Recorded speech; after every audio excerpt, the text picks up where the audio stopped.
DP ওয়ার্ল্ডের সাথে এই যে চুক্তিটা করতে চাইছিল কে? স্বৈরাচার সরকার। সো এইটা কেন অন্তর্বর্তী সরকার বাস্তবায়ন করবে? চট্টগ্রাম বন্দরে যখন বিদেশি অপারেটর আসবে, আমাদের যে লোকাল কালচার আছে এইটার উপর বড় ধরনের একটা আগ্রাসন তৈরি হবে। কানাডা যে শ্রমিকরা, ওই শ্রমিকরা হচ্ছে ইসরায়েল বিরোধী একটা বিক্ষোভকে সমর্থন জানাইছিল।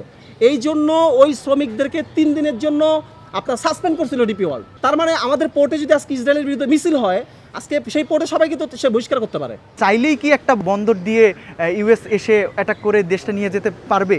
চাইলে কিন্তু এমনিতেই নিয়ে যেতে পারবে। সো এটা আসলে বন্দরের সাথে কোনোভাবেই রিলেটেড না। বাংলাদেশকে আমেরিকার কি দরকার? কোনো দরকার নাই। বাংলাদেশকে শুধুমাত্র এই যে ইন্ডিয়া, ইসরায়েল, আমেরিকা একটা চীনের বিরুদ্ধে একটা প্রক্সি হিসেবে ব্যবহার করতে চায়।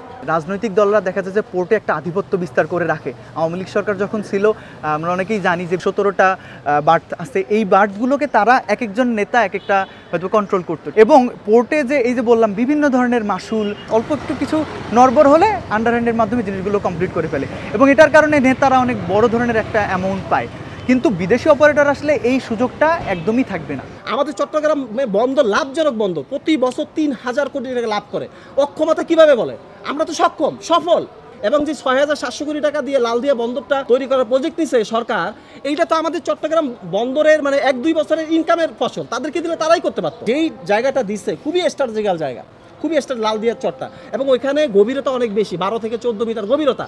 ওইখানে যদি চট্টগ্রাম পোর্টকেও দায়িত্ব দিত, এখানে বড় বড় জাহাজ ভিড়তে পারতো।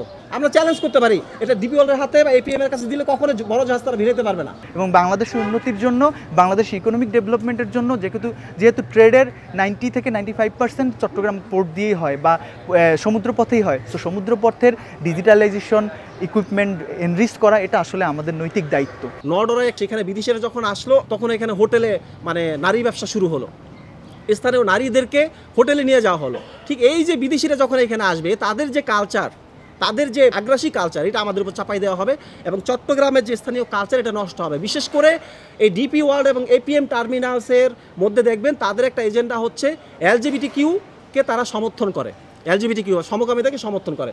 সো তারা যখন আসবে, আমাদের রাষ্ট্রীয় পলিসিতে LGBTQ এই মুহূর্তে নিষিদ্ধ, এইটাকে বৈধ করার একটা চাপ সৃষ্টি তারা করতে পারে। বাংলাদেশি অপারেটররা যারা আছে, তাদের প্রথমত ইনভেস্টমেন্টের অভাব আছে, দ্বিতীয়ত তাদের এক্সপার্টাইজের অভাব আছে, তৃতীয়ত তাদের সদিচ্ছার অভাব আছে। তারা চায় অল্প ইনভেস্ট করে অল্প কিছু সার্ভিস দিয়ে অনেক বেশি কিছু পেতে। বাংলাদেশের মালিক কিন্তু সরকার না, বাংলাদেশের মালিক হচ্ছে জনগণ। হ্যাঁ, বাংলাদেশ কিন্তু কোনো কিংডম না।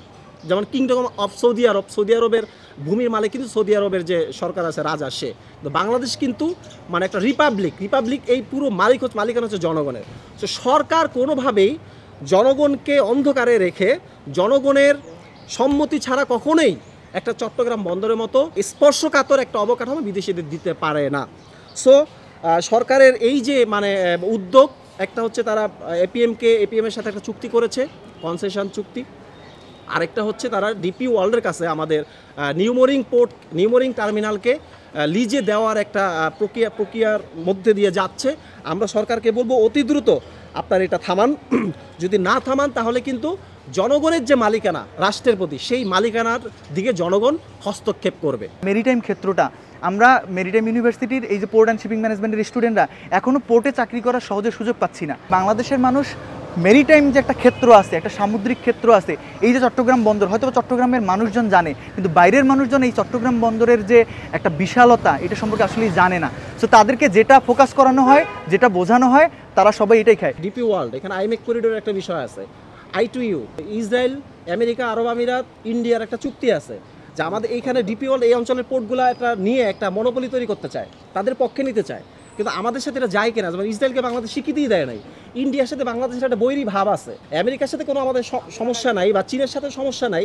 সো আমরা কেন এখানে মূলত একটা চীন বিরুদ্ধে তারা জোট তৈরি করতে চায়, আমরা চাই এটা মানে একটা মাঝখানে থাকতে। এখন I2U বা ইন্দো প্যাসিফিক স্ট্র্যাটেজির মধ্যে ঢুকে বাংলাদেশ চীনের বিরুদ্ধে যাবে কেন? জিবুতি 50 বছরে, কোথাও লেখা 30 বছর, কোথাও 50 বছরে একটা চুক্তি দেখেছিল ডিপি ওয়ার্ল্ডের সাথে। সেখানে 14 বছর পর জিবুতি সরকার ডিপি ওয়ার্ল্ডের সাথে চুক্তি বাতিল করছে 2টা কারণে। একটা হচ্ছে ডিপি ওয়ার্ল্ড যে জিবুতি পোর্টটা নিছিল, ওই পোর্টটা হচ্ছে করাপশনের মাধ্যমে নিছিল। আগের সরকারকে ঘুষ দিয়ে কমিশন দিয়ে এটা নিচ্ছিল, 1 নম্বর অভিযোগ। 2 নম্বর অভিযোগ ছিল ডিপি ওয়ার্ল্ড জিবুতির সার্বভৌমত্বের জন্য হুমকি ছিল। এই দুইটা কারণে ডিপি ওয়ার্ল্ডের সাথে জিবুতি সরকার চুক্তি বাতিল করছে এবং এইটা নিয়ে আন্তর্জাতিক আদালতে মামলা হয়েছে, এখনো সেই মামলা চলমান। আরএসএফ বিদ্রোহী যে গোষ্ঠী আছে তাদেরকে অস্ত্র দিচ্ছে কে? আরব আমিরাত দিচ্ছে, আরব আমিরাত সহযোগিতা করতেছে এবং এই অস্ত্র সোমালিয়ার একটা বন্দর আছে, সেই বন্দরের মাধ্যমে ডিপি ওয়ার্ল্ডের মাধ্যমে আসতেছে এবং এই ডিপি ওয়ার্ল্ড সুদান পোর্টটা নিতে চাইছে, কিন্তু এইটা সুদানের যে গভর্নমেন্ট আছে সে দেয় নাই। তারা কখনোই যে একটা সরকারের সাথে পলিসি করে এটা মানে না, জোর করে তারা এই কাজগুলো করে। এরপর আপনি এপিএম টার্মিনালকে দেওয়া হয়েছে, এপিএম টার্মিনালের সাথে ইসরায়েলের সাথে অনেক চুক্তি আছে, ইসরায়েলের অস্ত্র তারা বহন করে। এইটা নিয়ে অনেক আন্দোলন হয়েছে। এপিএম টার্মিনালের যে সহোদর মায়ার্স, একই কোম্পানি, এই মায়ার্স যে অস্ত্র পরিবহন করছে, এই মায়ার্সকে অস্ত্র পরিবহন বন্ধ করতে হবে। যে সরকারের যে উদ্যোগ কোর্ট নিয়ে বিদেশিদের দেওয়ার, তারা তো বলতেছে বাংলাদেশ সিঙ্গাপুর হবে, বা তারা অনেক পজিটিভ কথা বলতেছে। সো সরকারের যদি সৎ সাহস থাকে, আমরা ইস্টার্ন ফর সভরেনিটি থেকে, ঢাকা বিশ্ববিদ্যালয় থেকে সরকারকে বলবো এইটার একটা উন্মুক্ত ডিবেটের আপনারা অ্যারেঞ্জ করেন, বা আমরা করি। আমরা টিএসসিতে উন্মুক্ত ময়দানে সরকারের প্রতিনিধি দলের সাথে ডিবেট করি, উন্মুক্ত ডিবেট, দেখি আসলে কাদেরটা যৌক্তিক। যেহেতু সংসদ নাই, এই উন্মুক্ত ডিবেট করা এবং জনগণের কাছে সরকারের যে জবাবদিহিতা, এটা কিন্তু একটা সভ্য রাষ্ট্রের এবং সুশাসনের অন্যতম শর্ত।